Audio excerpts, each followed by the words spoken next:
Phone tapping కేసులో KCR SIT విచారణపై రాష్ట్ర ప్రభుత్వం కక్షపూరితంగా వ్యవహరించడం లేదని మంత్రి పొన్నం ప్రభాకర్ స్పష్టం చేశారు.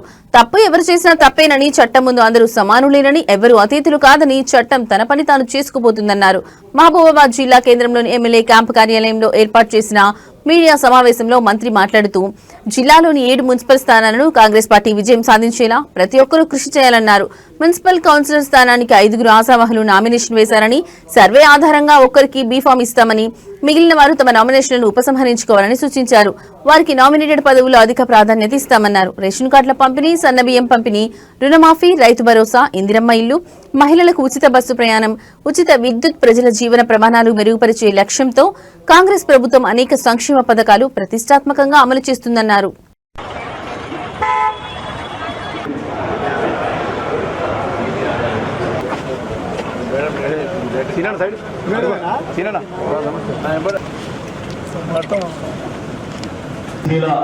ముద్దుబిడ్డ తెలంగాణ రాష్ట్ర సాధనలో కీలక పాత్ర వహించిన తమ బాధ్యతలు సంపూర్ణంగా నిర్వహిస్తూ మన మహబూబాబాద్ పార్లమెంటరీ మున్సిపాలిటీ ఎన్నికల ఇన్ఛార్జిగా విచ్చేసిన సమన్వయం చేయడానికి గతంలో కూడా మా ఇన్ఛార్జ్ మినిస్టర్గా వారు కూడా మాకే టికెట్ రావాలనేది పోరాటం జరుగుతుంది అనుకుంటే ఎప్పుడైనా పార్టీగా నా దృష్టికి తీసుకురావచ్చు. నేను అందరికీ అందుబాటులో ఉంటాను. తెలంగాణ రాష్ట్రము నియంతృత్వానికి, వివక్షకు, అప్రజాస్వామికానికి, నిధుల కేటాయింపులో వివక్షకు వ్యతిరేకంగా ఉద్యమించినటువంటి ఉద్యమం. తెలంగాణ రాష్ట్రం ఏర్పడ్డ తర్వాత మన తెలంగాణ ప్రజల యొక్క ప్రజాస్వామిక జీవితం నియంతృత్వానికి వ్యతిరేకంగా స్వేచ్ఛగా బతకాల్సినటువంటి అవసరం ఉంది.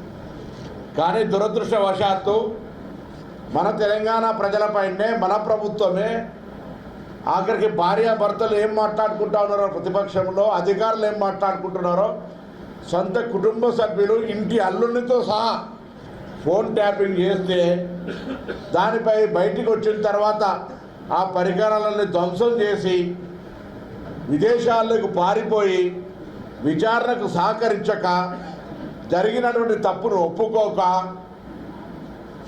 రోడ్డు మీద పడి యాగి చేస్తున్న విధానాన్ని గమనించాలి తెలంగాణ ప్రజలు. అసలు తెలంగాణే స్వాభిమానం. తెలంగాణ ఎందుకు కోరుకున్నాం? ఇంకోటి పెద్దరికాన్ని, ఇంకొక నియంతృత్వాన్ని మనం వ్యతిరేకిస్తూ మేము ఎవరి నియంత్రణ కింద బతకమనేటువంటి బానిస బతుకులు వద్దనేటువంటి పౌరుషమైనటువంటి విధానం కోసం కొట్లాడితే మనం తెచ్చుకున్నటువంటి తెలంగాణ ఉద్యమకారులమని చెప్పేటువంటి పార్టీ నాయకత్వం అధికారంలోకి వస్తే తెలంగాణలో ఉన్నటువంటి పరస్పరమైనటువంటి బాధ్యత గల వ్యవస్థ మీద ఎక్కడైతే దేశద్రోహులు, ఉగ్రవాదులు, తీవ్రవాదులు, సంఘ వ్యతిరేక విద్రోహ శక్తులు ఏమి ముప్పు కలిగిస్తారో అని మనం నిఘా పెట్టేటువంటి వ్యవస్థలో ఉన్నటువంటి ఆ టెలికాం చట్టాలలో ఉన్నటువంటి అంశాలను తీసుకొని అది వదిలిపెట్టి ఇలా మీరు మాట్లాడుతున్నటువంటి విధానం, ఏదో కాంగ్రెస్ పార్టీకి వేధిస్తుందని చెప్పే విధానం, ఇది శుద్ధ తప్పు, అబద్ధం అనే మాట చెప్తా ఉన్నాం. చట్టం తన పని తను చేసుకుంటూ వెళ్తుంది. చట్టంలో ఉన్న ప్రకారంగా భార్యాభర్తలు మాట్లాడుకునేటువంటి లేదా రాజకీయ నాయకులు పరస్పరంగా మాట్లాడుకునేటువంటి వ్యాపారవేత్తలు మాట్లాడుకునే అంశాలను విని వేధింపులకు గురి చేయడమో, వాళ్ళు ఆ అంశాన్ని వినియోగించుకొని రాజకీయంగా వాడుకోవడమో పొరపాటు. అందరి సొంత పార్టీ ఉంది వదిలిపెట్టకపోతుంది, ప్రతిపక్షం ఉంది వదిలిపెట్టకపోతుంది, అధికారులు వదిలిపెట్టకపోతుంది, ఆఖరికి కుటుంబ సభ్యులు కూడా వదిలిపెట్టకపోతుంది.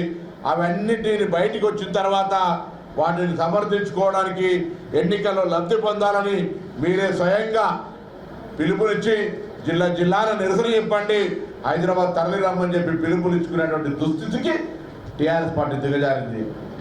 శాసనసభ ఎన్నికల్లో ప్రభుత్వం మీ అహంకారాన్ని వ్యతిరేకంగా ఓడించారు, మీ అహంకారాన్ని ఓడించారు. అయినా తగ్గకపోతే